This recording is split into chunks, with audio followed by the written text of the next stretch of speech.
compañeras, a los compañeros que se han sumado a esta reunión de hoy, que es la última de varios talleres que hemos hecho. La jornada de hoy va a abordar todo lo que es primeros auxilios psicológicos y manejos de estrés. Bueno, ya en manos de Franca, seguramente ella nos va a dar más detalles. Yo no me voy a explayar en el tema, pero bueno, contarles que esta jornada de hoy es la tercera de otras dos que fuimos dando a lo largo de este semestre. Surgió también de los pedidos de muchas compañeras, de muchos compañeros docentes, en el marco del programa de género, pudiendo brindarles justamente a las compañeras que están en las aulas, que están a día con todas las problemáticas que cada vez son más, poder brindarles distintas herramientas en estos tiempos donde la violencia, el estrés, el maltrato, bueno, tantas cosas con las cuales hoy en día ya el docente tiene que afrontar. Bueno, la jornada de hoy es justamente esa, primeros auxilios psicológicos y manejos de estrés. Vamos a ver de qué se trata, cuáles son las explicaciones técnicas que vamos a recibir al respecto, las herramientas que vamos a poder apropiarnos en esta jornada, como así también poder distinguir los distintos tipos de estrés. Le voy a pedir a Claudia Mangiafico, que es la secretaria general adjunta de la delegación de Villa María, que haga la presentación de nuestra disertante. Buenas tardes a todos y a todas, bienvenidos. Y vamos a presentar a Franca Llenero. Ella es licenciada en Psicología por la Universidad Nacional de Córdoba, diplomada en Derechos Humanos por la Universidad Provincial de Córdoba. Realizó la residencia interdisciplinaria de salud mental con especialización infanto-juvenil. Completó diversos grados de formación en las temáticas de psicología clínica, psicología comunitaria y abordaje de la diversidad. Trabajó en diversos espacios públicos y privados en la provincia de Córdoba, dedicados a la salud mental, las infancias, las violencias, la discapacidad y la gerontología. Tiene su consultorio privado, donde atienden niños, jóvenes y adultos, en detrimento del sufrimiento psíquico. Así que le damos la bienvenida a Franca y la dejamos a ella.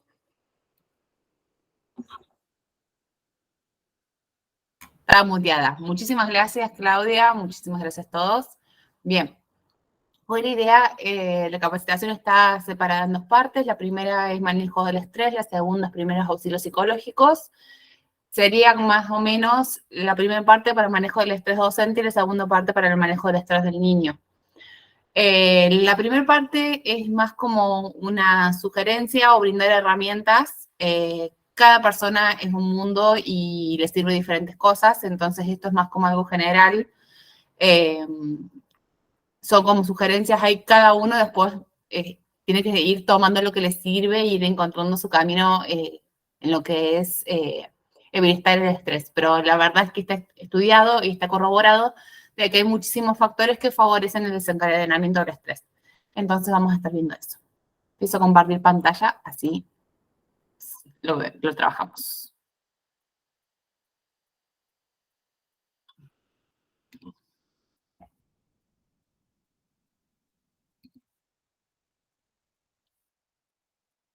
Bien.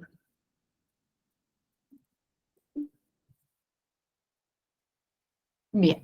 El objetivo principal es empoderar a los docentes para el manejo de situaciones de urgencias psicológicas y para manejar el estrés del personal. La agenda en la parte de estrés tiene dos divisiones. La primera es qué es el estrés y la segunda herramientas de manejo.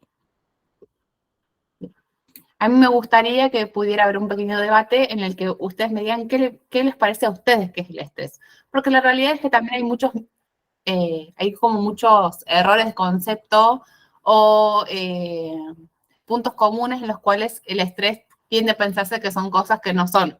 Entonces me gustaría si pudieran escribir en el chat qué es lo que piensan para ustedes que es el estrés y en qué momento se sienten estresados. ¿Qué es lo que les da estrés a ustedes?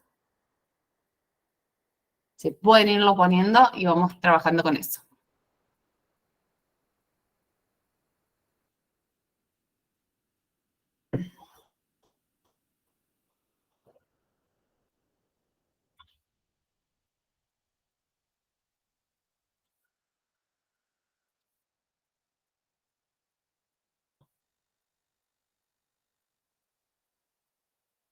También pueden levantar la mano y decirlo verbalmente, no es necesario que lo escriban solamente en el chat.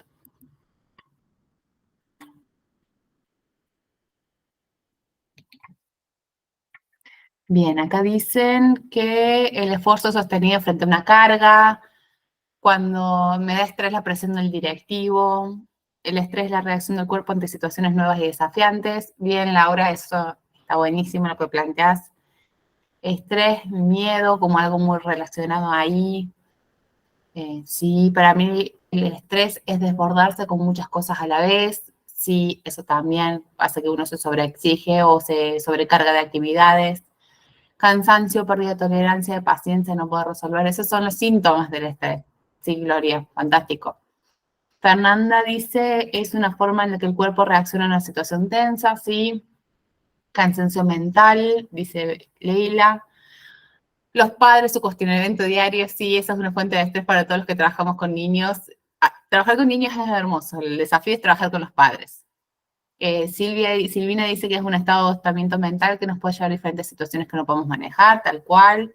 Es cuando estamos desbordados por exigencias cotidianas, es un sinónimo de cansancio. Aparece cuando hay demasiadas demandas que atender juntas, ¿sí? Uno tiene que aprender a ver qué demandas priorizar. El estado de preocupación generado por una situación difícil.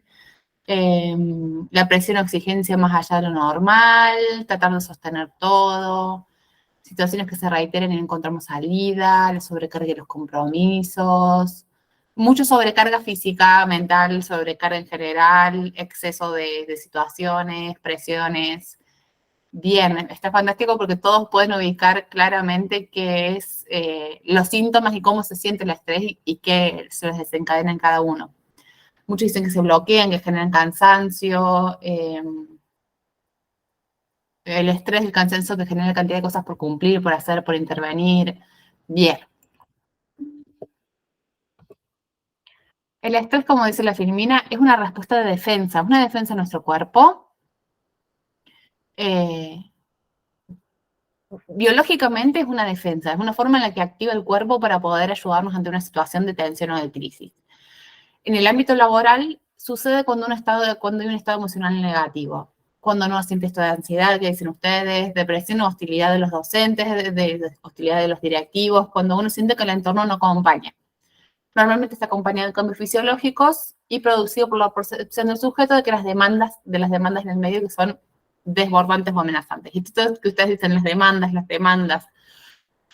estas demandas las ubica el cuerpo como amenazantes para su yo y para su bienestar y siente que no tiene los recursos para poder trabajar eso. Eso está definido por la OMS como estrés. Todos ubican claramente esto de sobrecarga, los cambios fisiológicos, esto del cansancio que dicen, esto de que las demandas son muchas, que hay un estado emocional negativo, la ansiedad o la hostilidad. Laura dice que el estrés nos ayuda, nos activa. Bueno, eso es lo que vamos a ver ahora. Hay dos tipos de estrés. El estrés biológicamente fue hecho para que el sujeto, en la época de las cavernas, cuando había una situación de peligro, se activara y pudiera defenderse. El problema es que en la sociedad actual el estrés ha variado mucho y ya no se activa antes de las situaciones en las que aparece un tigre de dientes de sable, sino que se activa ante cualquier situación en la cual nosotros sentimos que no podemos manejar la situación. Normalmente está dado en el ámbito laboral o en el de la casa de uno. Entonces, es muy importante poder aclarar el estrés entre sus dos clasificaciones. El bueno, que es el que nos permite la supervivencia en una situación de crisis.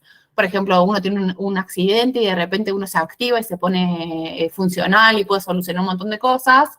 Te pone alerta, estás atento al entorno, las cosas que no son importantes no las ves, no sentís el cansamiento, el agotamiento, el cansancio. Y el malo es el que nos hace sentir abrumados y desequilibrados. Es el que nos permite no poder con el día a día, es el que nos permite que no podemos cumplir con nuestras exigencias.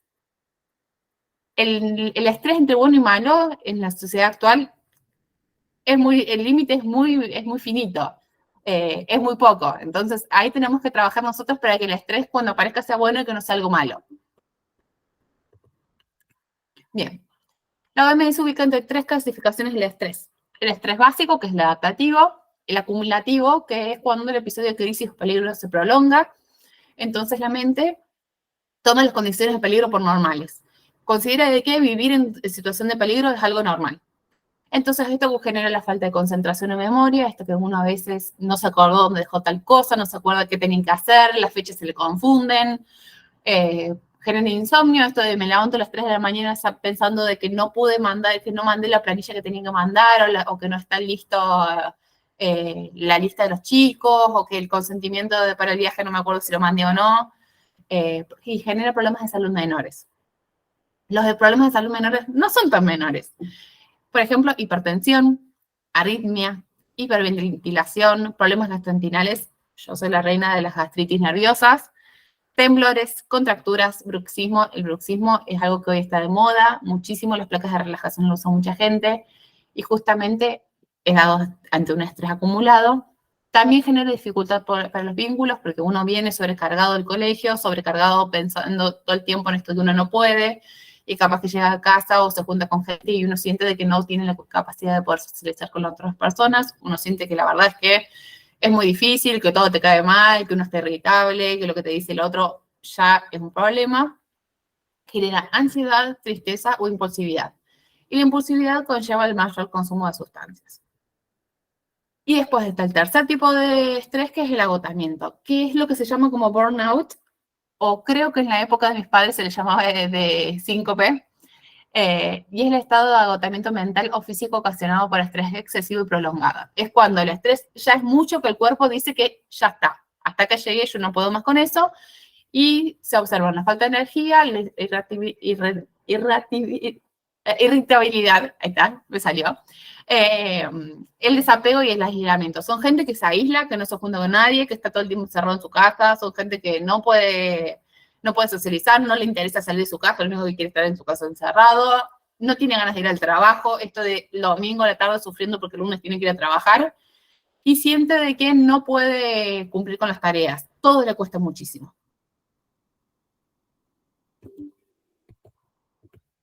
Bien.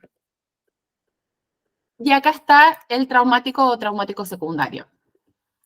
El traumático o traumático secundario está dado por una situación traumática en sí. Tuve un accidente, una situación de inseguridad en la que me roban, algo perturbador y repentino que sucedió, y estas son reacciones normales. Es normal que si yo me robaron durante los próximos 2 meses esté asustado todo el tiempo. Eso es normal. Es como que el cuerpo se pone alerta por las dudas que llegue a pasar algo. Lo que sí es anormal es que eso se prolongue en el tiempo o que suceda en cualquier momento. Eso. No solamente cuando salgo a la calle, sino que, no sé, en la tranquilidad de mi casa de repente me alerto. Algunos de los síntomas de este estrés traumático son perspectiva del sentido de la identidad alterados, esto que yo ya no sé quién soy, no sé qué quiero en mi vida, no sé a dónde voy, como eso, muy poca claridad en qué quiero, en qué me gusta, nada me pone contento, problemas en las relaciones estrechas, esto de me llevo mal con todo el mundo, hasta con la gente con la que vivo me llevo mal, con mi familia, con mi pareja, con todo el mundo me llevo mal. Dificultades en la concentración en la memoria, como vimos antes, esto de que no me acuerdo dónde dejé las cosas todo el tiempo, no me acuerdo de cuándo tengo los turnos con los médicos, no me acuerdo de nada. Culpabilidad del sobreviviente, esto lo vemos sobre todo en los accidentes, por ejemplo, cuando sucedió lo de la inundación en las Sierras Chicas, que muchos de los niños decían esto de que por qué se habían salvado de ellos en otra persona, o por qué ellos no sufrían todas las dolencias y su hermanito estaba sano. Se observa también la energía negativa, esto que son como una nube gris que van por la vida, la dificultad para distinguir entre la vida profesional y la privada, todo es vida profesional y el sábado a las 8 de la noche están respondiendo mensajes de texto, la disminución del nivel de tolerancia, todo le cae mal, y el temor a trabajar con ciertas personas. Cuando hay ya un estrés traumático o traumático secundario, que es que se asocia un estrés traumático a otro estímulo, ahí ya hay que intervenir con un profesional. Es el momento de consultar. Ir a la guardia, por ejemplo, un caso claro de estrés traumático o traumático secundario son los ataques de pánico.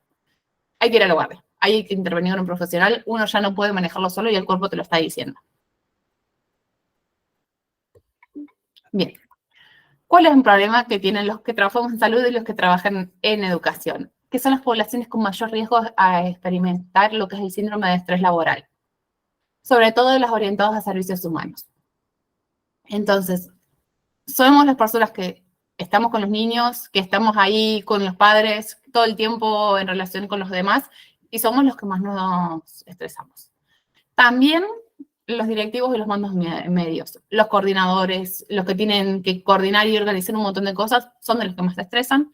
Y todo esto está dado por un nivel de exigencia y demanda en la sociedad, en los tiempos y en las problemáticas que se abordan. Y agrego que las mujeres tienden a sentir mucho más estrés que los hombres por una cuestión de que hay muchas más exigencias, porque uno, además de ser buena profesional y ser una buena docente y hacer todo bien su trabajo, tiene que además llegar a casa y limpiar y lavar y hacer un montón de cosas más. Solo que la mujer tiene mucha más tolerancia al estrés que el hombre, pero la verdad es que corre mucho más riesgo. Bien. ¿Hasta acá alguna pregunta, algún comentario, algo que quieran decir? Pueden levantar la mano, abrir el micrófono.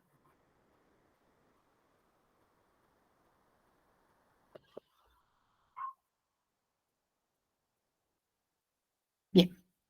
Vamos entonces a ver las herramientas de manejo del estrés. Estas son una idea de herramientas de manejo del estrés. No es universal, no funcionan para todo el mundo. Cada uno va a encontrar su forma. Pero bueno, la idea es que sean estas medidas generales para que uno sepa qué tener a mano en el momento que suceda, que estamos mal, que necesitamos ayuda. Es importante evitar las técnicas de afrontamiento evitativas y desadaptativas. No voy a hablar de eso, no me siento cómodo contando qué me pasa, no voy a hacer como que no existe, no, mejor no le digo a mi jefe que no me siento cómodo con las horas extras, mejor me encierro y no salgo a ningún lado porque no estoy cómodo, ¿para qué? Si me van a preguntar de mi trabajo y siento que no hago nada bien. Eso es desadaptativo y nos ayuda. Nos ayuda a que podamos mejorar el estrés. Y eso está asociado con un incremento del burnout. En el medio que nosotros no enfrentamos con la situación de estrés, va a aumentar, sí o sí. Entonces, tenemos 3 estrategias fundamentales para afrontar el estrés y evitar el burnout. La relajación, el manejo del tiempo efectivo y la calidad de vida.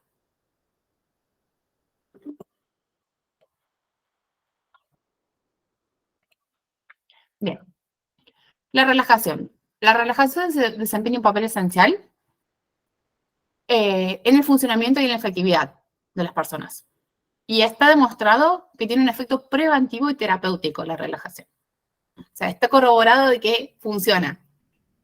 ¿Qué herramientas de relajación tenemos? Tenemos, por ejemplo, la relajación muscular progresiva, esto de que nos acostamos en algún lugar, en la cama, en alguna colchoneta, y vamos relajando y distensionando todos los músculos uno por uno, de abajo para arriba, de arriba para abajo. Cuando nos damos cuenta, muchas veces pasa de que uno está tensionando la mandíbula y no se da cuenta, o no está parado derecho, o tiene como la lengua apoyada contra el paladar todo el tiempo. Todo eso es estrés acumulado en el cuerpo, el bruxismo. Entonces es muy importante que uno, cuando se va a dormir o cuando uno llega a casa, en el momento que uno se puede relajar, poder realizar una relajación muscular progresiva.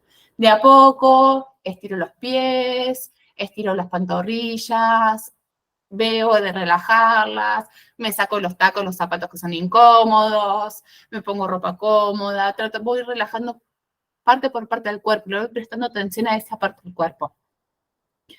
Entonces eso logra de que a medida de que vamos ascendiendo en el cuerpo, nosotros lleguemos a un estado de calma y bienestar general y que podamos sacarnos como esa carga de esa mochila de todo el día. Después está el entrenamiento autógeno o el manejo de la respiración. Es esto de poder establecer, hay distintos parámetros de respiración, pero esto de respiro, inhalo 8 segundos, aguanto 8, exhalo en 4, por ejemplo. Eso es un entrenamiento autógeno y manejo de la respiración, que nos permite que en ese momento nosotros estemos focalizando absolutamente todo nuestro día, toda nuestra cabeza, toda nuestra atención en la respiración. Entonces, sí o sí nos obliga que nosotros nos olvidemos del trabajo, que nos olvidemos del día de afuera, que nos olvidemos de todo lo que nos pasa y que en ese momento estemos atentos a eso. Entonces, el cuerpo, al fijarse solamente en un estímulo, se olvida de los demás. Entonces, le permite focalizarse y es muy relajante. Esto de respiro 8, aguanto 8 y suelto en 4 por la boca. Por ejemplo, esa es una de las técnicas más utilizadas. En Internet hay muchísimos más ejercicios de respiración, incluso hay ejercicios de respiración por YouTube. O sea que si uno quiere, encuentra. Excusas no existen, porque uno consigue un montón de ejercicios de esos. Y después, otra estrategia de relajación es la visualización y la meditación. Yo no les digo que sean budas, que estén meditando, pero sí esto de poder visualizar de dónde estoy yo ahora, cuando me siento mal, poder pensarme en un lugar que me hace bien. Esto de, bueno, a mí con mis sobrinos me hacen sentirme muy bien, entonces cuando yo estoy muy mal y estoy muy abajo, yo pienso en mis sobrinos y pienso en qué bueno que los voy a poder ver el fin de semana y que los voy a llevar de regalo y lo contento que van a estar. Es eso, es pensarse en un contexto favorable y que a uno lo pone feliz. Entonces uno deja de pensar en este círculo de todo lo mal que me sale, que yo no puedo y que no doy más y que estoy cansado, y durante un rato pone la atención en otra cosa y uno también se alivia. Y si uno ya llega a meditar, es otro nivel, incluso meditaciones muy cortas de 3 minutos, pero se puede hacer. Y es muy bueno, sobre todo para la gente que tiene ataque de pánico, meditar y visualizar es fantástico. Bien.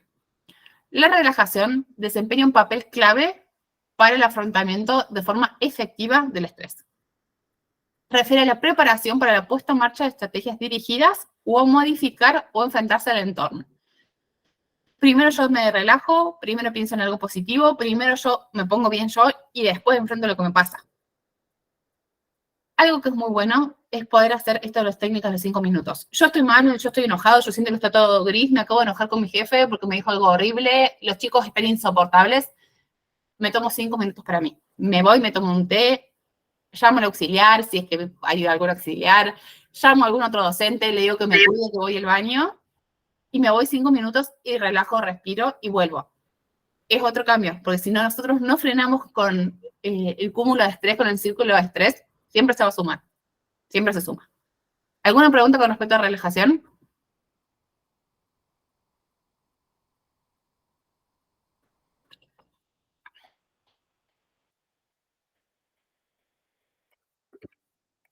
Bien.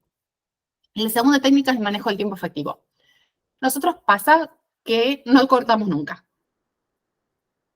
Dice Elia Herrera, lamentablemente no es una opción esos 5 minutos. Sí, a veces sucede, yo he trabajado en centros terapéuticos donde no habían esos 5 minutos, donde estaba estallando la sala, los pacientes me estaban golpeando y no había esos 5 minutos. Siempre que sea posible y que esté esa opción de que, no sé, el profe de gimnasia está libre, justo ahora no tiene nada y le pido que me cuide a los chicos 5 minutos, no sé lo que sea. La profe de música viene y yo aprovecho ese ratito para ir a tomar un té. La directora, hay directores y vicedirectores que se recopan, hay otras que no, pero las que se recopan es una muy buena opción porque justamente nos permite desconectar con lo que nos está estresando. Si no se puede esa, se puede hacer tranquilamente las otras. La respiración en el aula, la he hecho yo. Se puede usar la respiración en el aula, me calmo y después vuelvo. La segunda herramienta, yo lo hago entre colegio y colegio, así vaya para. Sí, es que entre colegio y colegio, entre trabajo y trabajo, en el recreo, en esos 5 minutitos que están en el recreo, 10 minutos que están en el recreo, aprovecho para respirar profundo, para conectarme, para charlar con los otros seños y hablar de algo positivo. La recarga es afuera extralaboral, pero lo bueno, importante es enriquecer la opción que se pueda. Sí, las mujeres tenemos mucha recarga fuera extralaboral. También eso hay que aprender a compartir las cargas laborales, las cargas dentro del hogar o de la familia, porque también sucede que muchas de las hijas mujeres son las que se encargan de los padres, de los hijos, de todo. Hay que aprender a repartir las cargas. Si un compañero se encuentra llorando por una situación determinada, ¿cómo ayudar? Proponer la respiración y ayuda. En principio, yo creo, Fernanda, que lo que se puede hacer es si alguien está llorando por una situación, es preguntarle cómo lo podemos ayudar. ¿Necesitas el tiempo? ¿Querés que te ayude? ¿Querés que te cuide el aula? ¿Querés que llame a alguien? ¿Aviso algo? ¿Te puedo ayudar de alguna forma? Si nos dice que no, simplemente les damos su espacio y que puedan estar más tranquilos y cuando pase un tiempito le preguntamos de nuevo.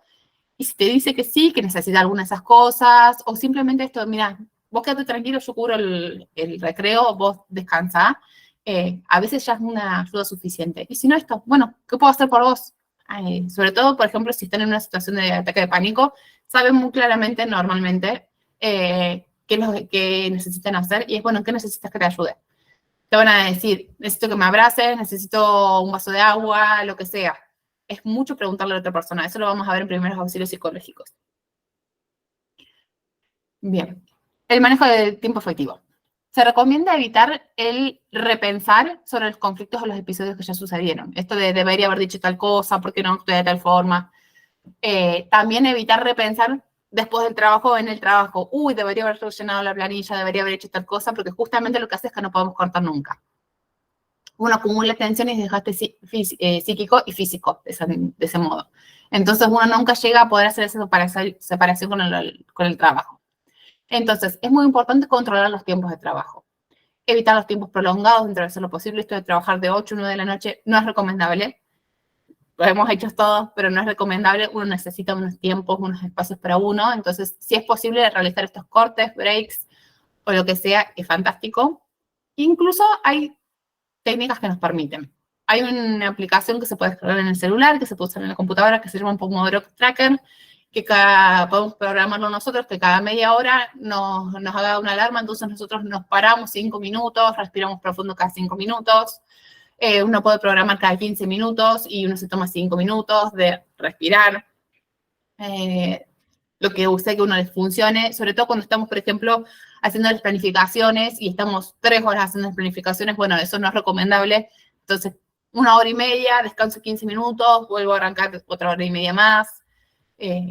Es una forma de traquear el tiempo y darnos esas obligaciones de los recreos que nosotros normalmente no nos damos porque seguimos. Y hay algo que es muy importante que se llama el desconectar para conectar.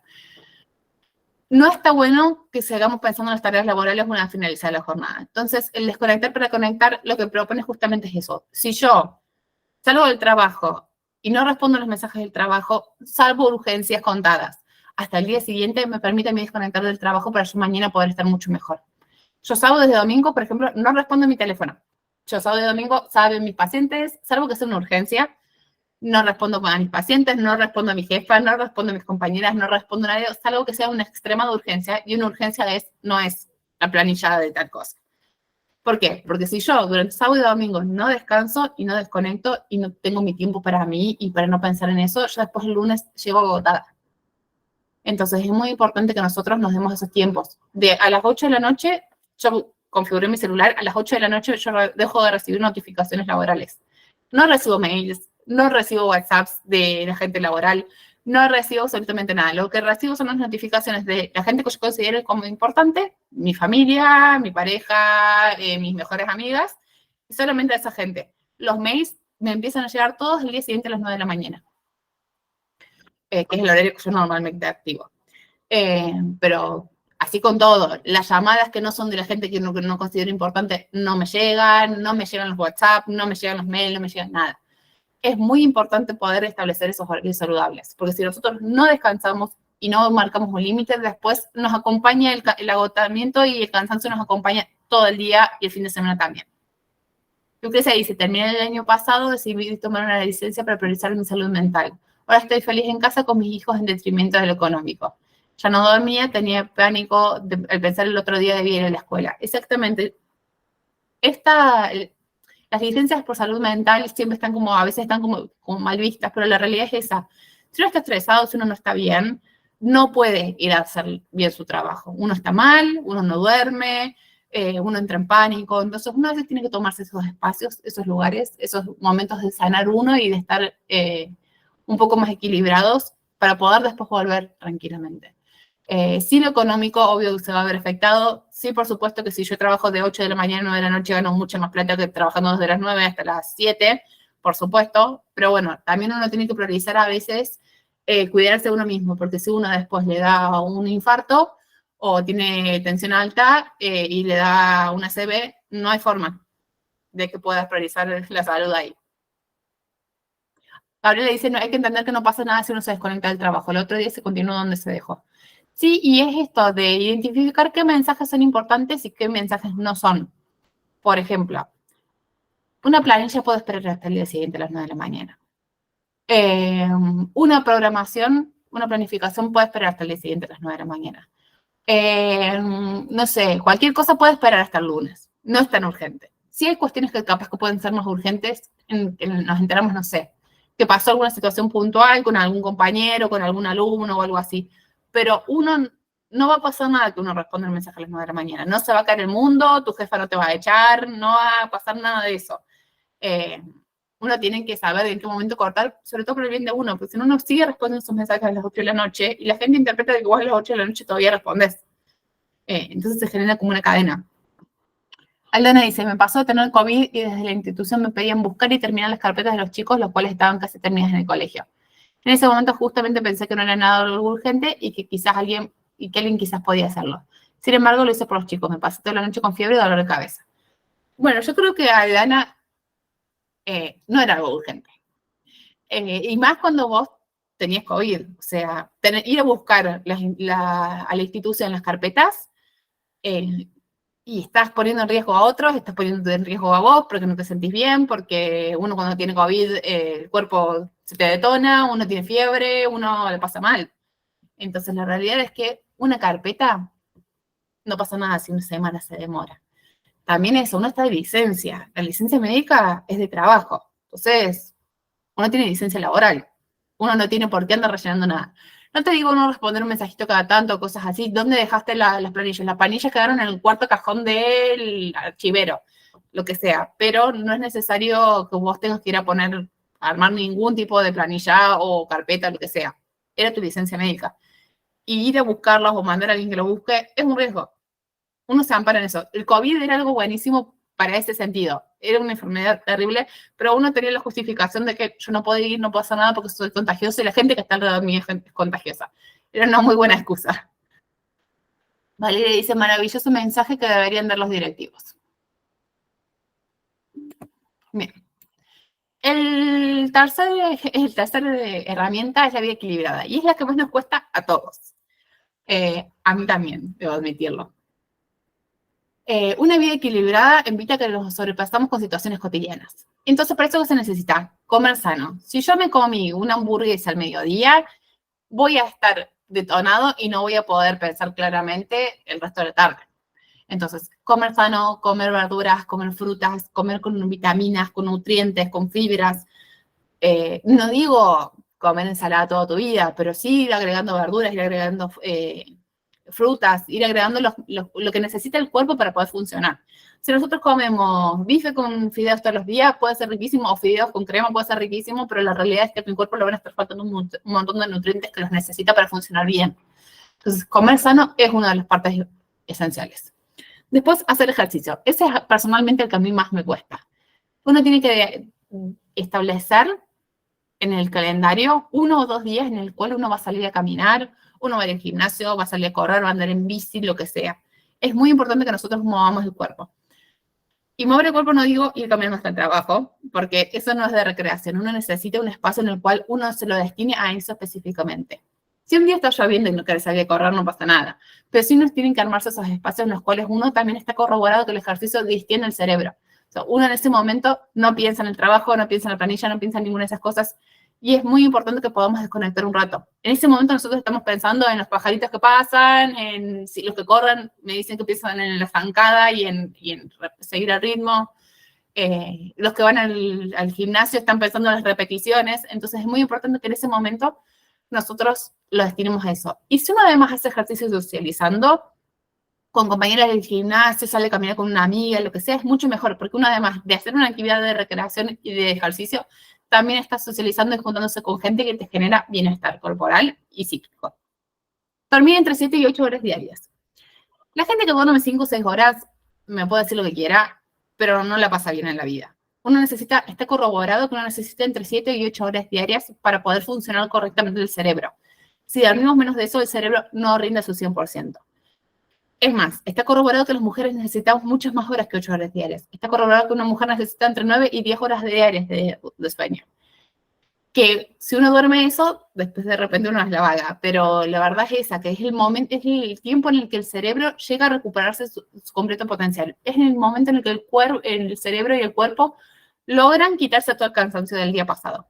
Entonces, es muy importante dormir 7 o 8 horas diarias. Si un día, por algo puntual, dormir 5 horas, no pasa nada, pero uno tiene que evitar dormir escasas horas. Si uno se va a levantar a las 5, se tiene que ir a dormir a las 9 de la noche. No hay forma. Uno necesita descansar los horarios necesarios. El otro es hacer cosas que uno disfrute. Si todo es trabajo, si todo es cuidar a los niños, si todo es cuidar a los padres, si todo es cuidar a la hermana, uno termina agotado. Uno necesita ese horario en el que uno se va una vez por semana a tomar los mates con la amiga, con la vecina, se va a la clase de pintura, a la clase de yoga, se va a caminar por el barrio sola. Es muy importante que nosotros nos destinemos en el calendario horarios de disfrute, que es algo que la sociedad está muy mal vista porque uno no está produciendo, pero uno necesita hacer cosas que uno le hagan bien. Y hacerlo sin culpa. Muchas mamás a veces me dicen, no, bueno, pero si yo los dejo mis hijos 2 horas con mi esposo, yo siento de que no sé, no van a estar tan bien como cuando yo estaré con ellos, o cuando llego y me dicen, mamá, te extrañé, entonces yo me pongo mal. No, uno es mujer y uno es persona también, entonces es muy importante que uno de esos horarios se los pueda destinar a uno, ya sea, me voy 1 hora a caminar sola, tranquila, y van a ver cómo vuelvo mucho mejor. No es lo mismo si estoy trabajando de lunes a viernes y yo de lunes a viernes estoy solamente trabajando, a que si un día de repente dije, ahora me voy a ver una película que me gusta y me olvido de todo el resto y puedo hacer lo que me gusta. No hay ningún problema en pedirle a alguien que cuide a los chicos, no hay ningún problema en pedirle a alguien que nos ayude con algo, que nos dé una mano, pedir comida si no puedo cocinar porque estoy agotada. Es importante hacer cosas que disfrutemos durante la semana. Y no que quede relegado el sábado o el domingo. Durante la semana, 1 hora por lo menos establecida en el cronograma, en el calendario en el que yo voy a hacer algo que me gusta. Van a ver cómo eso aumenta la serotonina y aumenta que nos empecemos a sentir mejor con nosotros mismos. No sobreexigirse. Vivimos en una sociedad en la que constantemente nosotros somos los que le pedimos más de nosotros. Uy, debería haber hecho mejor, ¿por qué no respondiste a otro? ¿Por qué no lo hice mejor? Podría haber mejorado. Eso está todo el tiempo. Es muy importante saber que uno hace lo que puede en el momento que puede y que si uno no lo pudo hacer mejor, puede aprender de eso para hacerlo mejor al futuro. Pero no sirve de nada pasarla mal con lo que le salió mal a uno, de los errores también se aprende, y no sobrecargarse de cosas. Nadie puede estar de 8 a 9 todos los días, ATR, respondiendo cosas bien. No, nadie puede. O si puede, son 6 meses, ya después el cuerpo te pasa factura. Es muy importante saber, bueno, estoy haciendo mucho, en este momento estoy con esta otra cosa, necesito dejar de priorizar tal otra, en este momento estoy ayudando al cuidado de mi mamá, entonces, bueno, va a dejar de ser mi prioridad la comida en casa y voy a empezar a pedir viandas, no sé, esto. Ver hasta cuándo es posible hacer y no uno quedarse sin dormir o haciendo menos cosas que uno disfruta simplemente para llegar a hacer todo. Y es muy importante pedir ayuda a un profesional si uno siente que no puede manejarlo solo. Muchas veces sentimos esto, que nosotros no podemos solos, que no sabemos más qué hacer, que estamos cansados todo el tiempo. Bueno, ese es el momento para consultar con un profesional. Que uno vaya a consultar con un psicólogo, que vaya a una guardia si uno tiene un ataque de pánico, no es nada terrible. Un montón de gente va, no quiere decir que uno va a ir años a terapia, sino simplemente es eso, es ir a aprender herramientas para que uno aprenda a manejar el día a día. Leo los comentarios. Gloria dice, es muy importante saber esto, las licencias médicas para recuperarse debemos estar excusados para las actividades. Totalmente, es licencia médica laboral. Quiere decir que yo no trabajo mientras tengo la licencia. No es de trabajo, no se trabaja. Agustina dice, esto sería importante que trascienda a directivos. Sí, yo creo que sí, que es algo muy importante. No sé si hay directivos acá, pero estaría buenísimo que se pudiera hacer una capacitación. Nosotros hemos dado capacitaciones así en algunos colegios, y es muy importante que tengan en cuenta eso, que si están los docentes respondiéndote mensajes todos los días, están todo el tiempo enchufados, están todo el tiempo haciendo cosas, no hay forma de que después rindan de lunes a viernes. La salud mental debería ser más accesible, dice Claudia. Sí, la salud mental debería ser más accesible. La realidad es que hoy eso es muy difícil y no es mi intención ponerme política, pero la realidad es que la salud mental recibe el presupuesto más bajo en todos los aspectos del gobierno. Siempre es menos de un 1% lo que recibe salud mental y que cuando algún profesional deja de trabajar en el lugar donde trabajaba, en vez de darse público, en vez de cubrirse ese puesto se cierra o se saca a alguien de otro lugar y se pone en ese lugar. Entonces, la realidad es que no se está tomando personal y el personal que está muchas veces es personal que no tiene la mejor onda. Entonces, debería ser la salud mental pública, debería ser una opción, debería uno poder conseguir turno fácil, debería no ser algo terrible. Las obras sociales deberían cubrir todas las terapias que uno necesita, no media hora, debería cubrir el tiempo real que uno necesita, por lo menos 40 minutos, 1 hora, y debería cubrirlo todo el año. Esa es una realidad. Y la realidad es que también debería costar menos la atención psicológica. Totalmente de acuerdo. La realidad es que, bueno, también los psicólogos tienen que comer, entonces ahí está ese problema. Pero sí, la salud pública debería ser accesible, la salud mental pública debería ser accesible. El tema es que la salud mental es algo que no se habla, es algo que no se toma en cuenta en la sociedad actual y que por lo tanto no se le destina por supuesto. Entonces pasa esto, que uno termina haciendo magias con lo poco que tiene, las pocas camas de internación de salud mental que hay, los pocos dispositivos que hay, entonces uno termina teniendo que hacer lo que se puede con lo que se tiene y no es lo ideal. La ley de salud mental, si uno la lee, es fantástica y si se pudiera implementar sería genial, pero bueno, la realidad es que no está implementada y hoy no hay muchas ganas de parte de ningún gobierno implementarlas. Dice que tendría que haber, Andrea, apoyo psicológico para docentes en instituciones. Sí, así como de la misma manera que hay para los estudiantes, que está el gabinete psicopedagógico, algún área de apoyo docente. O si no, en la fundación donde yo trabajo, nosotros tenemos espacios de relajación dentro de nuestro cronograma laboral. Yo tengo durante la semana 2 horas que están hechas para charlar con compañeras en un contexto no laboral, no hablando de trabajo, para juntarme a comer, para realizar meditación. Eso es muy importante también que se establezca dentro del horario laboral. Pero bueno, la realidad es que es algo que a veces no sucede. Equipos psicológicos y pedagógicos y demás solo para estudiantes y los docentes, ¿para cuándo más cuidado y ayuda? Nunca nadie cuida a los que cuidan. Bien. Primero, Hola, hola. hola, Gisela.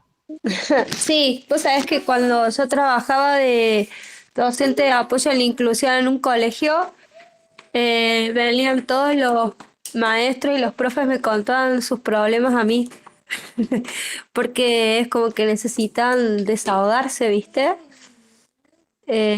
Muchas veces la psicopedagoga del colegio termina siendo la que, o la psicóloga del colegio, termina siendo la que escucha. Y bueno, después como que tienen que volver a su espacio porque en realidad es para los alumnos, pero estaría re bueno que hubiese en los colegios un espacio también para los docentes. Sí, debería haber un espacio para los docentes, no solamente para los chicos, y que no recaiga sobre el profesional que le cae a los chicos, que le toca a los chicos. Porque pasa eso, que el psicopedagogo que le toca atender a los niños, también a los docentes, y recaen muchísimas más tareas. Debería haber gente que esté especializada en eso.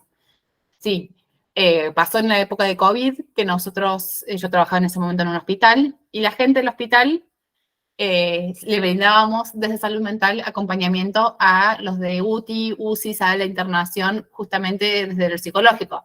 También, bueno, la realidad es esa, que los de salud mental nosotros mismos estábamos en un contexto de COVID en el cual teníamos miedo por nuestros familiares porque estábamos trabajando en un hospital y a nosotros nadie nos acompañaba. Pero sí, la realidad es esa, que sería buenísimo y es algo totalmente valioso poder hacerlo. Nosotros hacíamos talleres para los médicos y podíamos trabajar un montón de cosas y ellos iban mucho más aliviados a trabajar. O por lo menos no con tanto miedo. Sí, totalmente. Flavia dice, más de una vez escuché decir que pedir una carpeta psiquiátrica mancha tu perfil profesional. Es mejor aguantar. Sí, todavía está visto eso. Desgraciadamente porque tiene el título de carpeta psiquiátrico. Uno debería poder ponerle otro nombre. Capaz que si el psiquiatra es muy copado, yo he hecho carpetas para mis pacientes desde hace mucho tiempo y no ha sido onda carpeta psiquiátrica, sino fue como algo más momento de duelo, se habla de una forma en la que no manche el expediente, pero sí, la realidad es que eso, después la gente te toma como el que está loco, el que está mal, el que no puede. Sí, desgraciadamente eso todavía sigue sucediendo. Pero hay que revisar los títulos. Carpeta psiquiátrica habla de algo psiquiátrico y lo psiquiátrico está asociado a la enfermedad mental. En cambio, lo psicológico no. Entonces, capaz que habría que rever los términos. Pero sí, totalmente de acuerdo. Pasa incluso hasta los que trabajamos en salud. ¿Es desbordaría en esos espacios? Dice Andrea. No, yo creo que si uno da un taller de una vez por semana, no sé, 2 horas por semana, no desbordaría en esos espacios. Un taller de meditación, un taller de relajación, un taller de lo que sea, de poder hablar eso entre todos, de poder hacer el descargue, la catarsis, no sería, capaz que no un espacio individual, o sí un espacio individual, pero además un espacio grupal, entonces que el espacio individual solamente llegue lo puntual, se puede hacer. Yo creo que sí se puede hacer. Siempre los espacios de salud mental van a desbordar, pero se puede abordar de otra forma, mediante talleres, mediante alguna forma que no sea imposibilidad de cumplir para todos los que solicitan consulta. Hay muchos prejuicios con respecto a la salud mental. Cuando sacas una carpeta psiquiátrica es mal visto, sí. Luego de 3 intervenciones cerebrales no pedí carpeta médica durante ese año porque me recomendaron que era difícil volver de eso. Bueno, no debería ser así, porque si uno lo necesita, más con intervenciones cerebrales, que hay es muy delicado, uno debería poder tomárselo, porque uno necesita estar bien y uno corre riesgo su salud y su vida. Si los docentes tuviéramos esa contención, no desbordaría mi criterio, dice Gisela. Estoy con licencia psiquiátrica porque me ahogaba en llanto y no podía hablar, ahora estoy mejor. Tal cual es eso, es tener un espacio en el cual uno puede estar y hablar y sentirse mejor y poder respirar y pasar el proceso psíquico normal. Todos tenemos, o sea, la persona que diga que no pasó un duelo o no pasó en algún momento en el cual estuvo ahogado en llanto y no podía hablar o no podía ver la forma de seguir, miente, o sea, es algo normal, las crisis son algo normal. El tema es quitarle un poco esta idea de que es algo terrible, que sería algo malo no estar bien todo el tiempo. Pero bueno, en una sociedad productiva y capitalista tenemos que estar todo el tiempo produciendo y haciendo lo mejor. Carolina. Hola, perdón que haya entrado tarde, pero estaba llevando y trayendo los chicos. Tengo una consulta, Dime. porque por ahí se saca una carpeta psiquiátrico-psicológica y otra, o se saca una por estrés. ¿Están más o menos relacionadas ambas? Carpeta psiquiátrica a veces es un título que se le pone en general a cualquier persona que tiene alguna cuestión de salud mental. Entonces, capaz que ahí entra desde un brote psicótico hasta una situación de estrés. Por eso está mal nombrado para mi carpeta psiquiátrica, porque no debe ser nombrado carpeta psiquiátrica. Incluso las internaciones por consumo y adicciones están nombradas como carpeta psiquiátrica. Entonces, es una mala etiqueta de eso. Después, los psicólogos a veces nosotros hacemos lo que son licencias psicológicas o licencias por estrés o pedido de estrés agudo, proceso de duelo. Eso depende de qué tan copado sea el profesional con el que estés atendiendo. No, yo siempre trato de evitar estigmatizar a la persona que necesita el momento y yo trato de escribir algo que no sea carpeta psiquiátrica, sino esto, bueno, proceso de estrés agudo, necesidad de reposo por una semana, algo así que no sea tan invasivo, que no quede como en el expediente marcado eso. Pero bueno, eso depende honestamente del profesional que lo atienda. No todo el mundo comparte el mismo criterio. Bien, gracias. De nada. José dice, las licencias psiquiátricas se miran mal hasta entre los mismos compañeros de trabajo. Sí, porque yo también estoy con burnout, entonces ¿por qué se puede descansar cuando yo estoy queriéndome morir? Sí, eso a veces pasa. Pero bueno, no debería ser así. Todos deberían tener el tiempo para poder estar bien ellos. O sea, no debería tener que ser una competencia por ver quién es el que está peor. Ahora la de duelo a veces las van como psiquiátricas. Sí, las de duelo a veces las van como psiquiátricas y el proceso de duelo es un proceso normal. El proceso de una crisis es un proceso normal. Entonces, si yo necesito 2 semanas porque se murió alguien muy importante para mí, yo no puedo ir a trabajar así. O sea, yo no puedo ir a trabajar con niños si estoy llorando todo el tiempo, pasándolo mal. Es una realidad. Entonces, no debería ser etiquetada como carpeta psiquiátrica. Carpeta psiquiátrica debería ser un brote psiquiátrico, un brote, no sé, algo grave, un intento de suicidio, no un duelo. Hay que empezar a normativizar un poco más las situaciones de salud mental. Que uno esté mal, que uno tenga un episodio depresivo, no que uno sea depresivo, que uno tenga un episodio de angustia, ansiedad, es algo totalmente normal. Bien, segundo punto. Primeros auxilios psicológicos. Vamos a ver qué son los primeros auxilios psicológicos o los PAS, las reacciones e indicadores de crisis en los niños y los principios del PAS. Estos son indicadores y reacciones de crisis en los niños porque es más difícil verlos, pero los principios del PAS aplican para cualquier persona, no solamente para niños. Lo podemos aplicar con una compañía de trabajo, lo podemos aplicar en nuestra familia, lo podemos aplicar con cualquier persona. Es el manejo de situaciones de urgencia. Bien, ¿qué son los primeros auxilios psicológicos? Es una respuesta humana de apoyo a otro ser humano que está sufriendo y necesita apoyo. Es lo más empático que viene. Yo me doy cuenta que alguien está mal y yo le ofrezco mi contención y lo alojo. Le ofrezco un acompañamiento humano. No automatizado, no obligándole que haga cosas que tiene que hacer, sino pudiendo escuchar qué le pasa a esa persona. Son técnicas y herramientas que cualquier persona puede brindar y que se pueden utilizar en el surgimiento de angustia entre los niños y niños y adultos y adultas provocadas por accidentes, desastres naturales, conflictos y otros accidentes e incidentes críticos. He escuchado que han pasado en colegios, por ejemplo, que ahí leí un comentario, ahí lo leo. Ha pasado en colegios que, por ejemplo, no ha habido tiroteos porque están en un área complicada o ha habido algún accidente que se cayó una mampostería y que de repente ha habido un accidente importante. Ha pasado en las Sierras Chicas que de repente vino una inundación y se llevó un montón de gente. Entonces, estas cuestiones pueden pasar en cualquier momento. Puede pasar que un chico esté cruzando la calle y de repente un auto lo choque, entonces tenemos que saber obrar en esas situaciones porque son momentos de estrés. ¿Para qué sirven las PAS? Sirven para prevenir problemas psicológicos a corto y largo plazo como consecuencia de acontecimientos traumáticos. En mí se preguntaba, ¿todo esto está estipulado en alguna resolución? ¿Hay algo que nos avale y nos ampare? No, lo que nos puede avalar y amparar en cierto punto es la Ley de Salud Mental. Si ustedes la leen, por lo que lo tengo, es chiquita, no es larga, pero básicamente lo que estipula es que cualquier persona tiene derecho a que en el momento que esté pasando mal poder tomarse lo que necesita esa persona. Y que lo que se establezca tiene que ser establecido para esa persona, tiene que ser elaborado para esa persona. No es que todos tenemos como una forma diferente, sino que cada persona tiene que tener una resolución, una forma de abordaje particular para esa persona, y en la que la persona tiene que tener la posibilidad de decidir intervenir. Yo tengo que poder decidir y poder hablar con mi psicólogo si yo siento que estoy muy mal y siento que necesito una carpeta. También el psicólogo me lo puede negar si siente que no corresponde, pero eso, yo puedo solicitarlo, a mí me pueden solicitar, sugerir una internación y yo decir, no me siento de acuerdo con una internación, no siento de acuerdo con tomar esta medicación. El sujeto es un sujeto activo, no es un sujeto que simplemente se le dice qué hace. Lo que nos avala y nos ampara es la Ley de Salud Mental. La 44654. La nacional y la provincial que rectifica lo que dice la nacional. Normalmente te exige que algún profesional de salud mental, normalmente médico, psiquiatra, médico común o psicólogo firme para corroborarlo, pero cualquier persona tiene derecho a reclamar ante su sufrimiento psíquico. Bien. Las reacciones de los indicadores de los niños ante las crisis. Reaccionan y tienden a pensar los niños de forma diferente a lo que se los espera o lo que lo haría un adulto.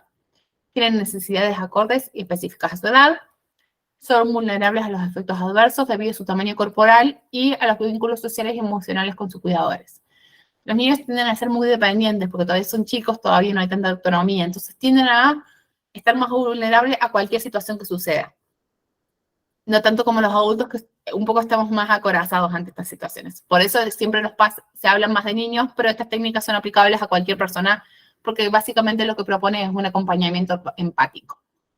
La forma de reaccionar ante un evento adverso con niños, niñas y adolescentes depende de la edad o etapa de desarrollo en la que el niño se encuentre, cómo reaccionan los demás, en especial sus cuidadores, la experiencia que han vivido y experiencias previas como abuso, violencia familiar o abandono. Pasa mucho con chicos, me han contado muchos colegios que chicos que han vivido alguna situación en su casa de maltrato, que después, no sé, ante determinadas situaciones en el colegio no saben cómo responder, no pueden hacer determinadas cosas, se asustan muy fácil, ante un ruido piensan de que va a pasar algo. Entonces, esto es una forma de poder trabajar con esos niños. Reacciones comunes de los niños ante las crisis. Presentan temor o ansiedad, llanto, y no entendemos muchas veces por qué. Preocupación por sus seres queridos, esto de la señora estará bien, mi mamá estará bien, la abuelita estará bien. Dificultad de separación de sus seres queridos. Vemos niños que están muy estresados, que no se pueden separar de la seña, que parece que estuvieran adosados como si fuera por unas ventosas. Vemos problemas de sueño, en los adultos también, vemos problemas de sueño ante una crisis. Vemos retraimiento social, esto que les decía yo, que ante el estrés también nosotros tendemos a encerrarnos y a tratar de curarnos solos cuando no funciona. Dificultades en la concentración como en adulto y regresión. Podemos ver en niños que de repente un niño que había dejado los pañales, que vuelve a usar los pañales, o que retroceden en el proceso evolutivo. Los comunes entre los 4 a 6 años son aferrarse a las madres, padres u otros adultos cuidadores, la regresión, esto es volver a etapas anteriores del desarrollo, el mutismo, de repente un niño que no habla, que ha hablado muchísimo y de repente no quiere decir nada, no hay forma que hable, las alteraciones de su energía normal, de repente era un chico que era muy activo y que se la pasa todo el día tirado, o al revés, era un chico que era muy tranquilo y de repente está corriendo por todos lados, el dejar de jugar o jugar a juegos repetitivos, siempre el mismo juego, juegan a que vienen los ladrones, porque los ladrones una vez a mí me entraron a robar a mi casa, entonces yo juego a los ladrones todo el tiempo y es lo único que puedo jugar. La ansiedad y preocupación de que sucederán cosas malas, los ladrones van a venir, van a entrar al aula, yo ya sé, van a entrar a mi casa, entonces yo estoy todo el tiempo pensando en eso. Todos estos son ejemplos reales. Trastornos del sueño y pesadillas con estos temas. Cambios en los patrones de alimentación, de repente no se quieren alimentar, les cuesta mucho comer o comen muchísimo, se confunden fácilmente, problemas para concentrarse, de repente asumen roles de adulto, quieren cuidar a la madre, quieren cuidar al hermano, quieren cuidar al señor, quieren cuidar a todo el mundo, entran en esta adultización en la que ellos pasan a ser los cuidadores y los otros un poco son los niños, y la irritabilidad, de repente están enojados por todo. Bien. Los niños entre 7 y 12 años, cambios en su nivel de actividad de energía también, sentimientos y comportamientos confusos, esto que no sé cómo me siento, no sé cómo estoy, no sé qué hacer, hago algo pero no es lo que yo quería hacer. La evitación social, al igual que los adultos y los niños más chicos, hablan de su sexo de manera repetitiva, mientras los niños más chiquitos lo juegan, ellos lo hablan, no tienen ganas de asistir a la escuela, sienten y expresan temor. Impacto negativo en la memoria, concentración y atención. Todos estos PowerPoint después se los voy a dar porque son los indicadores en los que ustedes después van a poder ver si esto está sucediendo. Alteraciones del sueño y del apetito, agresión, irritabilidad, inquietud, malestares somáticos. Esto lo vemos mucho actualmente. Chicos que ante alguna situación como por ejemplo un robo o una situación de un tiroteo en un colegio, de repente la chica empezó a perder el pelo, empezó a desarrollar una enfermedad autoinmune, puede pasar. Preocupaciones con otras personas afectadas. La seño va a estar bien, preguntaba a esta chica, todo la seño está bien la seño, porque la seño había estado cerca del tiroteo, entonces preguntaba mucho de esto. Sentimientos de culpabilidad y autorreproche. Bueno, si yo le hubiera dicho a mi hermanito que venga para acá, no hubiera visto nada y no funciona. Aquí le vamos a practicar los primeros auxilios psicológicos. No todo niño, niña o adolescente o adulto necesita un PAS. Los niños y niñas con alto riesgo de sufrir fuertes reacciones son los que han sido separados de sus familias o cuidadores, han visto sus seres queridos o otras personas salir lastimadas o muertos. Esto pasa también con los adultos. Si nosotros de repente vemos a que nuestro compañero, nuestro amigo del cole, le pasó algo, no sé, un chico se puso violento y golpeó un vidrio y de repente ese vidrio lo cortó, voy a tener una situación de alerta exacerbada. Sufrieron daños físicos. La persona el niño que le pegó y lo agarró trompadas, seguro que después va a estar con mucho estrés. Se sienten preocupados por sus padres, madres o cuidadores, o están preocupados o afligidos. Se sienten culpables por sobrevivir cuando murieron otros y se muestran asustados, retraídos, agresivos, confundidos o desorientados. Esas son las personas que normalmente van a tener estas fuertes reacciones. ¿Cuáles son los principios del PAS? Y estos funcionan con cualquier persona, niño, adulto, adolescente, quien sea. Observar, escuchar y conectar. Básicamente es lo que hacemos en la atención de urgencias. Observar. Yo observo el contexto general. Hay un chico que le está pegando a una docente y, no sé, o a un compañero. Hay un chico que quiere golpear a un compañero y entonces una docente trata de meterse en el medio y la docente también es golpeada. Observo el contexto general. Verificar la seguridad. ¿Hay riesgo para alguien, para mí o para otros? En principio es importante esto. Bueno, la docente corre riesgo, el otro niño corre riesgo, pero el niño golpeado también corre riesgo. Entonces, bueno, evalúo los riesgos ahí. Se está cayendo una mampostería del cole, de repente se quebró una columna. ¿Hay riesgo para alguien? Primero vamos a abordar las personas que tienen riesgo extremo. Después vamos a los otros. Observar si hay gente con necesidades básicas o indicadores de estrés agudos. Esos estrés que marcamos, bueno, esto. O no sé, llega a haber alguna situación, como por ejemplo esto de se cayó la mampostería, hay alguien que tiene un corte, una herida, alguien necesita algún tipo de ayuda, esa es la prioridad. Siempre cuando observamos tenemos en cuenta el proceso de triage. El triage es utilizado en la medicina y básicamente es primero se atiende a la persona con más urgencia. Siempre. Hay una pelea escolar, hay un par de chicos que se están peleando, primero vamos a atender al que tiene más urgencia. Vamos a separar la situación y yo me voy con la persona que más vulnerabilidad y más urgencia tiene en ese momento. Con los docentes también, ¿eh? Hay una docente que está llorando en el baño y está mal. Bueno, primero lo importante es acompañar a esa persona. Escuchar. El segundo paso. Acercarse a quien puede necesitar ayuda, presentarse y explicar qué hace uno ahí. Es muy importante esto de si la persona no te conoce, hola, mi nombre es tal, yo escuché que estás mal, necesitas ayuda en algo. Eso, simplemente poder presentarse. Siempre es importante usar un tono suave y de calma y colocarse a la altura de los ojos de la persona. Si es un niño, uno se baja. Luego que preguntemos, siempre que preguntamos antes, no sin preguntar, y lo autoriza, poner una mano en el hombro, acercarse, mostrarse cálidos, afectivos, permite mucho esto de, bueno, ¿estás bien? Poner una mano en el hombro, necesitas ayuda con algo y algo que puedo hacer por vos. Preguntar por las necesidades a los niños, niñas, adultos, niños, niñas, adolescentes o sus cuidadores, o en el adulto, en el caso de los adultos. ¿Qué puedo hacer para ayudarte? ¿Cómo te puedo ayudar? ¿Qué necesitas? Dar sensación de manejo de la situación. Pasa especialmente con la gente que tiene ataque de pánico, que necesitan que en ese momento sentir que puedan manejar la situación. Entonces, bueno, estás mal. ¿Qué querés que hagamos? Te doy a elegir 2 o 3 opciones. ¿Querés que vaya y te busque un vaso de agua? ¿Querés hablar de lo que te pasa? ¿Querés que llame a alguien de tu contacto? No. Bueno, le doy otras opciones. Darle la posibilidad a la persona que sienta que puede elegir lo que está pasando. No juzgar. Esto es muy importante. Nosotros siempre que estamos interviniendo no estamos juzgando. No importa, sino para nosotros es algo desmedido que ante una situación de duelo esté llorando así en el colegio. No importa, nosotros no juzgamos. Cada persona pasa por un proceso psíquico único, entonces tenemos que respetar eso. Ahora que voy a prender la luz porque no se ve nada acá.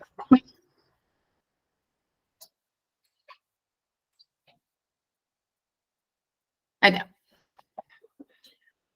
Ayudarlos a tranquilizarse y escuchar activamente.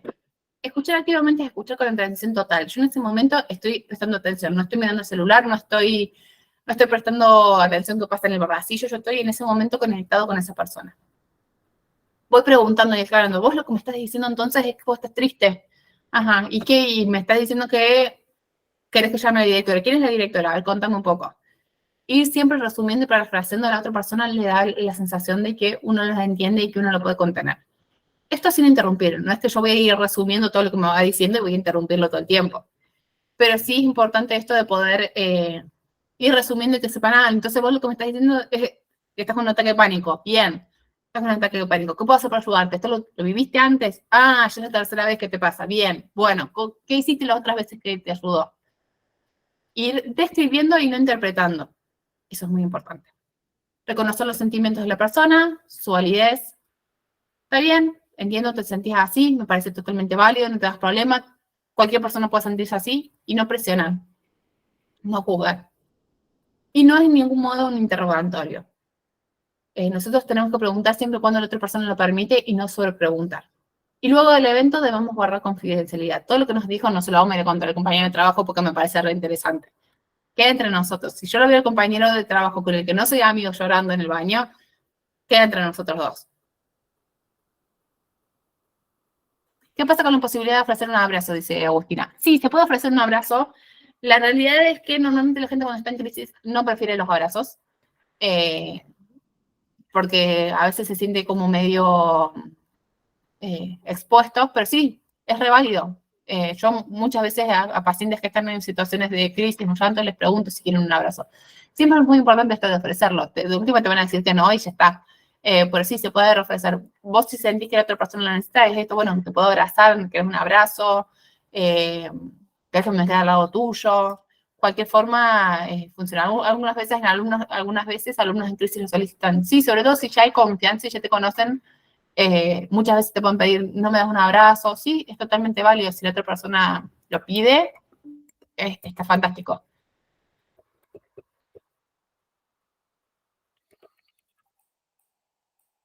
Bien. Y el tercer punto es conectar. Ayudar a los niños, niñas, adultos y a cuidadores, en este caso incluye a los adultos también, a satisfacer sus necesidades básicas y acceder a servicios. Si yo considero que la docente está en crisis, en ese momento lo tengo que ayudar y acompañar a que pueda ofrecerle información de dónde pueden conseguir atención. Mira, capaz que uno no lo sabe, pero mira, yo voy a averiguar, estás mal, estás con un ataque de pánico, voy a averiguar a dónde puedes ir de guardia de urgencia para que estés mejor. Y le ofreces alternativas de servicios. Eso es algo muy importante. O esto, capaz que algo, sus necesidades básicas es un vaso de agua, porque en ese momento está desbordado tanto. También, un té, lo que sea. Ayudar a hacer frente a sus problemas. Esto, bueno, mira, ¿con qué te puedo ayudar? Bueno, quédate tranquila, vamos a ver cómo lo vamos a hacer. Cuenta conmigo, con los niños también. Esto, bueno, vamos a hablar con la directiva. Yo entiendo con el directivo, yo sé que viviste una situación muy fea, quédate tranquilo, vamos a hablar con el directivo. Brindan información exacta.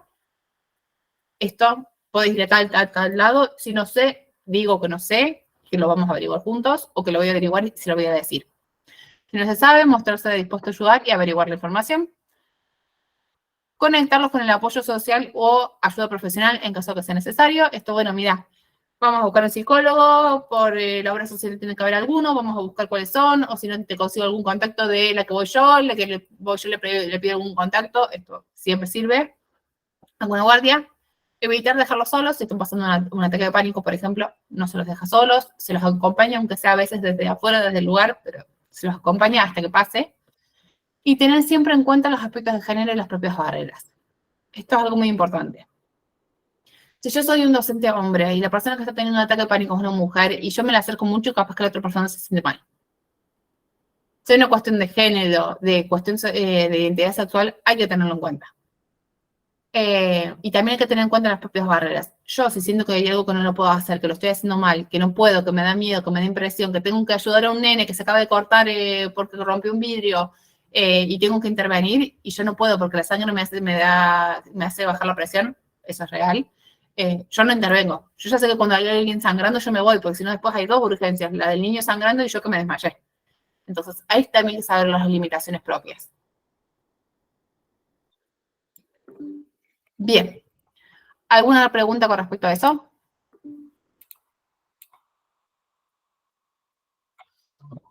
Este es el momento de las preguntas. Pueden abrir sus micrófonos.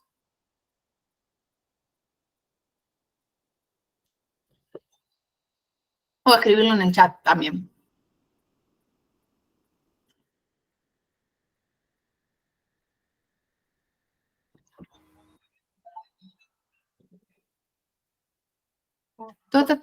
¿Hola?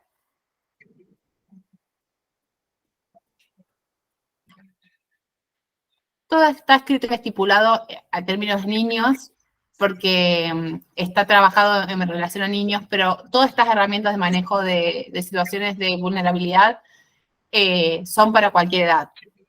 Los indicadores sí varían un poco más en niños y en adultos, pero son aplicables a cualquier edad.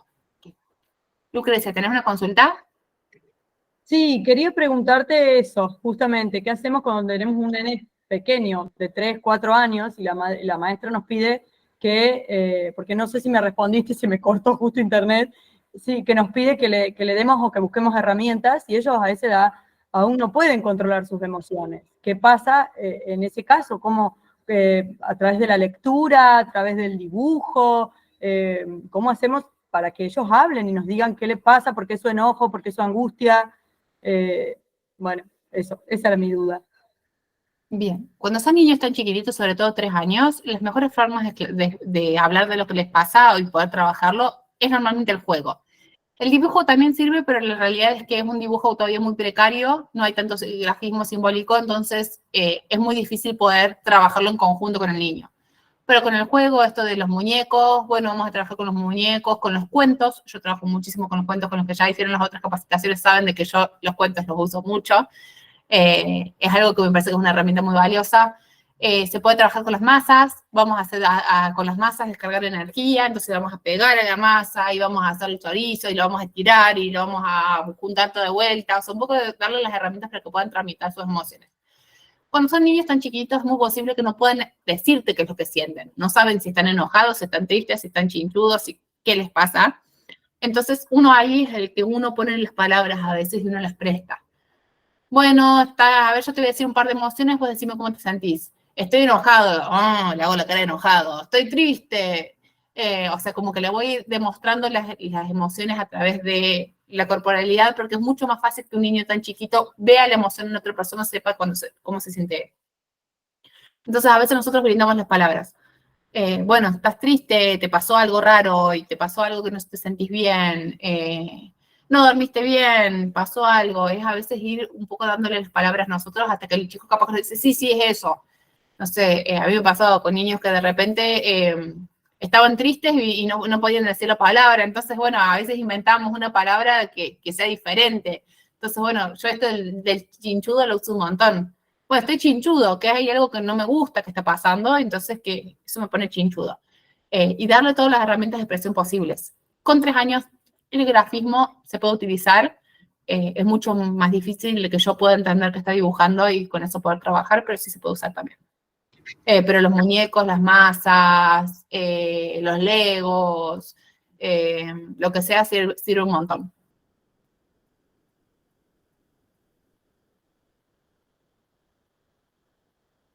En una crisis de cuando un niño o un adulto se siente sobrepasado sus emociones, ¿vale dejarlo solo?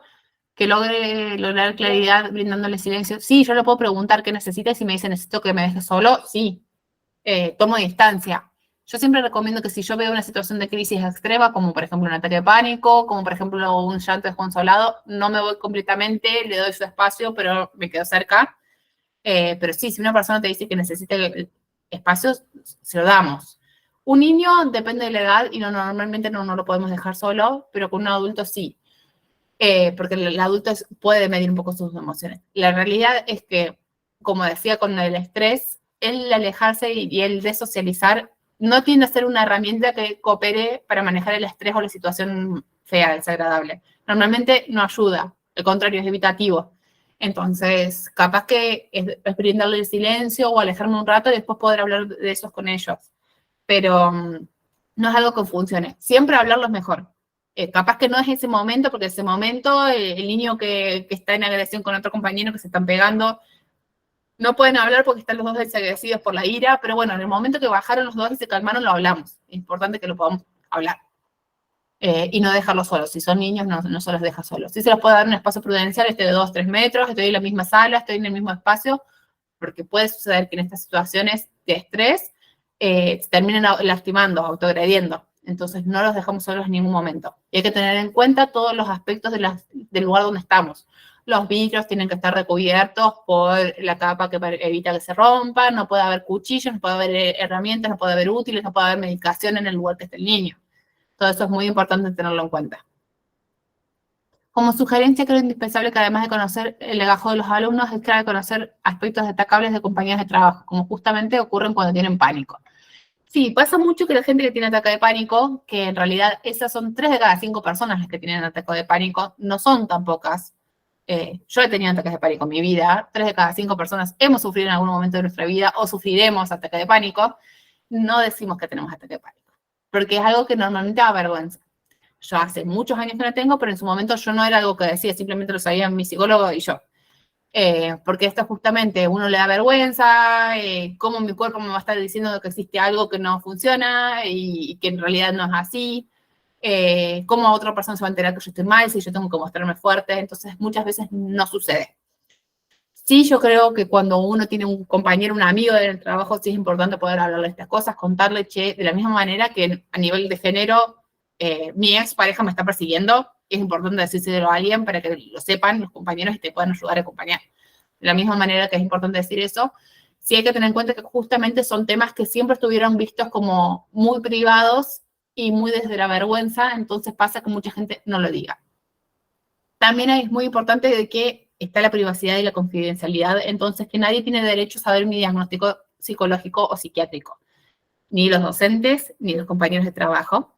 Entonces es muy importante que tengamos en cuenta eso, que si bien pueden pasar que yo si bien pueden saber que yo estoy pasando por un momento de crisis, nadie del trabajo ni ningún docente debería saber si su niño está con alguna situación de alguna situación psiquiátrica, psicológica, si el niño o el adulto no lo quiere saber. Eso es una cuestión de que es una cuestión de privacidad. La ley de confidencialidad nos lo exige, no es algo que nosotros podemos elegir. Es secreto profesional y la persona lo puede elegir, el paciente. E incluso sus historias clínicas. Los docentes no pueden pedir las historias clínicas ni pueden pedir diagnósticos de los pacientes. Pero es una cuestión de que excede lo legal. Sí, yo creo que es bueno y es inteligente, uno, ir y avisar de ciertas cosas. Por ejemplo, me pasó que un paciente pasaba situaciones de crisis muy recurrentemente en el colegio. Yo como psicóloga me comuniqué con la psicopedagoga del colegio, le conté, mirá, yo no te puedo brindar datos, no te puedo decir nada, pero hay un niño que está viviendo unas situaciones de estrés y en el momento que sucede esto, vos tenés que obrar de tal forma, decir esto, tenés que darle su espacio, tenés que hacer esto. Yo no le conté lo que le pasaba al niño porque el secreto profesional me lo evitaba, pero sí le brindé las herramientas y le mandé un informe de cómo podían obrar en esas situaciones. Pero no todos los psicólogos lo hacen. Fernanda. No, con el tema de la autoconfidencialidad, es solamente de los profesionales, de los psicólogos, pero los docentes no, porque tenemos la obligación de hacer denuncia, si es necesario. Porque ahí también es como que hay chicos que se acercan a contarte cosas y te dicen no lo cuentes, pero nosotros tenemos la obligación en algunos casos de hacer la denuncia al equipo directivo. No hablo en el sentido de esas situaciones. Yo digo, por ejemplo, que el docente no tiene por qué saber el diagnóstico del niño, o que, por ejemplo, el docente no tiene que saber los detalles de la situación del niño. No digo que si vos estás al tanto de una situación no tengas que hacer la denuncia. Eso, por supuesto que sí. Lo que digo es que no tiene nadie por qué saber los detalles de lo que está viviendo esa persona si el niño no lo cuenta. Okay. No sé si me explico. O el docente no lo cuenta, el compañero de trabajo no lo cuenta. Porque esto, me decían, esto estaría bueno tener un legajo del niño o un legajo del compañero. Y no, justamente la idea es que haya confidencialidad y privacidad. De que no sepamos nosotros todo lo que le pasó al niño, que no podamos leer el legajo completo, la historia clínica del niño completo. Sí, me parece que es una cuestión de precaución, de que la madre, el terapeuta, quien sea, se acerque al colegio, puede hablar y trabajar cómo trabajar en ciertas situaciones, pero nadie está obligado a revelar esa información. Entonces, bien. Sí, está bien. El tema también es que yo, por ejemplo, doy formación para la vida del trabajo en varios cursos. Se tocan temas que por ahí entran en la fibra íntima de la persona, no sé, desde problemáticas adolescentes, violencia, bueno, salen muchos temas. Por ahí yo me he acercado a algunos profesionales a decirle, mirá, tal persona se largó a llorar y se fue del aula. Se fue del aula y uno no sabe por ahí, porque te dicen, bueno, no te puedo decir lo que le pasa, pero ¿y entonces cómo lo seguís trabajando? Tenés que cortar el tema porque no podés avanzar. Hay muchos profesionales que no te dicen, no te acompañan en la tarea diaria en este tipo de materias, por ejemplo, que son complicadas, y te dicen, no te puedo decir nada, no te puedo hacer un informe, no, y entonces, ¿cómo lo encaras? Porque si, bueno, yo no puedo trabajar mal lo que es violencia intrafamiliar, porque en este curso, o tengo que decirle a esa persona que se retiró antes que se vaya, para que los otros puedan trabajar la temática. Es difícil. Capaz te podés acercar al chico, mira, vamos a trabajar de violencia, si vos en algún momento te llegas a sentir incómodo, me decís que tenés que ir al baño y yo ya sé que vos me estás diciendo que estás incómodo y no te hagas problema que yo te voy a autorizar. Esa es la técnica que yo usaba en los colegios. Onda, bueno, tal niño hay determinadas temas que lo ponían mal, entonces yo lo que le decía es que él tenía que decir que le dolía mucho la panza y que tenía que ir al baño. Ya todo docente sabía que el que le dolía la panza y que tenía que ir al baño significaba que él estaba en una situación de estrés psicológico. ¿Y no lo estreso más? No, yo creo que le podés ofrecer esto de, mira, yo noté de que ante determinadas situaciones vos te pones mal, no te voy a preguntar nada, vos sabés que estoy disponible, pero en caso de que vos necesites un espacio, simplemente te me acercás, me guiñas el ojo, me decís que necesitas ir al baño y yo ya entiendo de qué es esto. Entonces no te voy a preguntar más o te voy a permitir salir del aula. Es capaz de darle una posibilidad de que la persona te pueda decir, mira, tengo que ir al baño, profe, y listo. Vos ya sabés de que esa persona no está bien, pero no preguntas más que eso. La realidad es que nosotros a nivel secreto profesional no podemos revelar nada que el paciente no nos autorice. Entonces, no podemos decir muchas cosas que no podemos. Yo siempre para ir a los colegios pido autorización a los niños y acuerdo con los niños qué se va a decir en el colegio, por ejemplo. Genial. Gracias. No,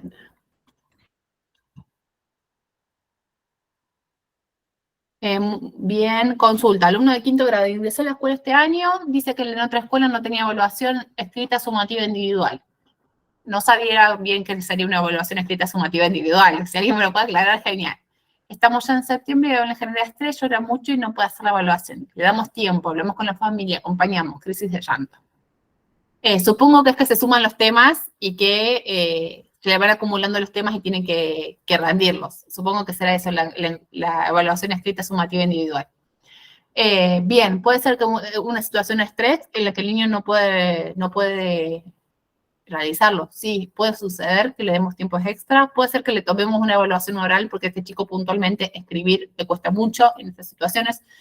Creo que de la misma forma que el proceso integrador se hace con muchos chicos, es en estos casos escuchar qué es lo que necesita el niño. Yo tenía una alumna que no escribía nada, absolutamente no escribía nada, por una cuestión de una situación psicológica de ella y que ella no podía escribir ni completar nada. Sin embargo, dando exámenes orales, se sacaba siempre excelente porque se sabía todo. Entonces fue cuestión de predisposición de la docente empezar a tomarse los orales. La chica sabía todo, pero cuando era cuestión de sentarse a escribir, ella se abatataba, entraba en blanco y no podía escribir ni una palabra, a veces ni siquiera el título de la prueba. Entonces, es a veces eso, es darles el espacio, comenzó un proceso psicológico, hoy en día hace las pruebas normal. Pero bueno, fue acompañarla durante ese proceso.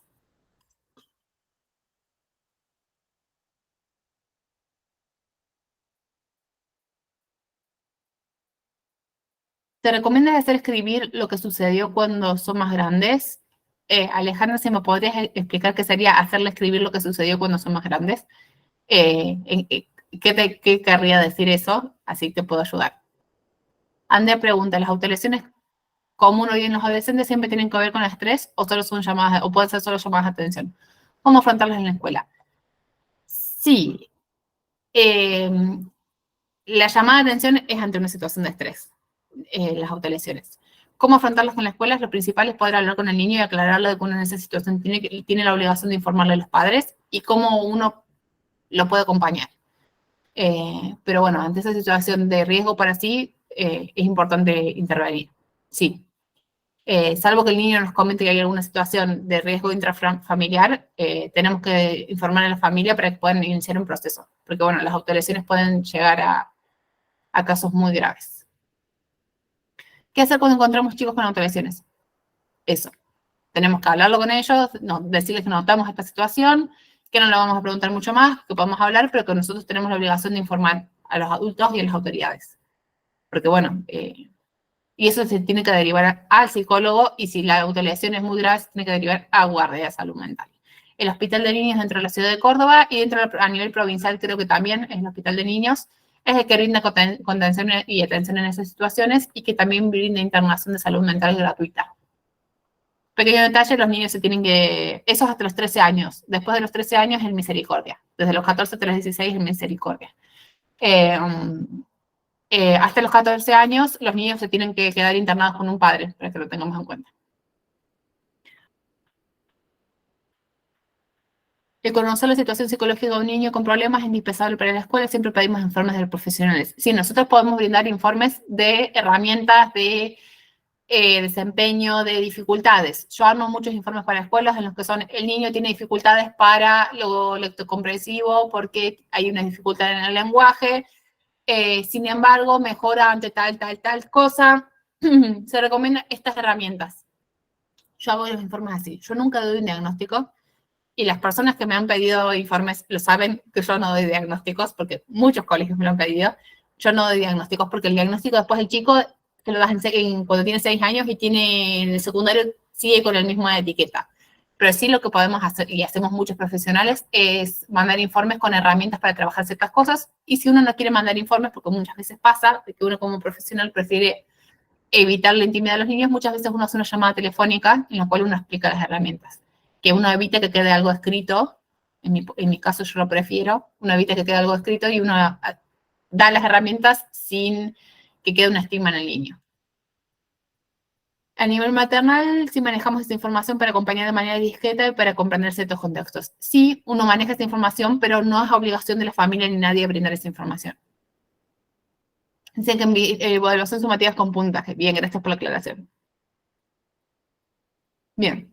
Eso, o sea, si bien uno lo recomendable es que en cierta forma el terapeuta o el padre se acerquen e informen de la situación, nadie tiene la obligación de informarlo.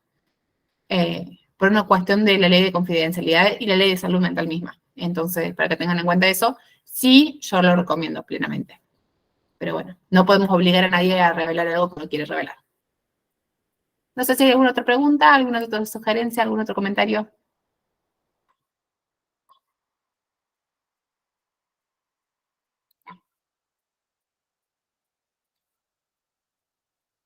No me quedó claro eso que había dicho recién Alejandro López.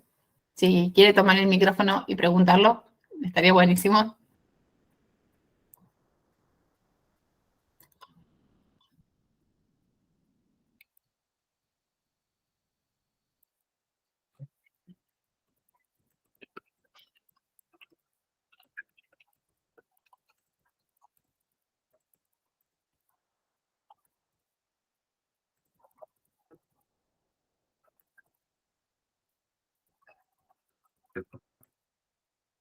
Bien.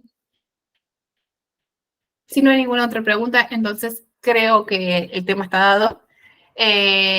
Siempre recuerden que está mi mail, está siempre, creo que lo ponen en Sadop en la página web, que pueden consultar ahí. También siempre entrego los PowerPoints para que los suban y tengan los contenidos teóricos, que me parecen también muy importante, sobre todo los indicadores y cuestiones así, para no tener que uno aprendérselos de memoria. Y bueno, cualquier consulta siempre pueden escribir a la fundación y nosotros asesoramos de la manera que consideren ustedes más necesario y que nosotros podamos responder. Eso. Bueno, Muchas gracias. Franca, gracias. Hermosa, la verdad, la jornada, esclarecedora, abundante información. Creo que nos vamos muy nutridos de información, de conocimientos y sobre todo de herramientas.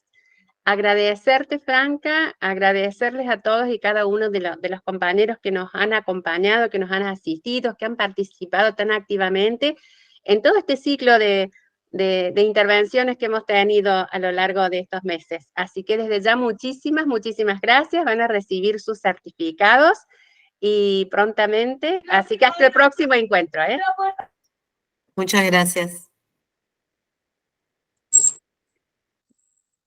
Gracias a todos.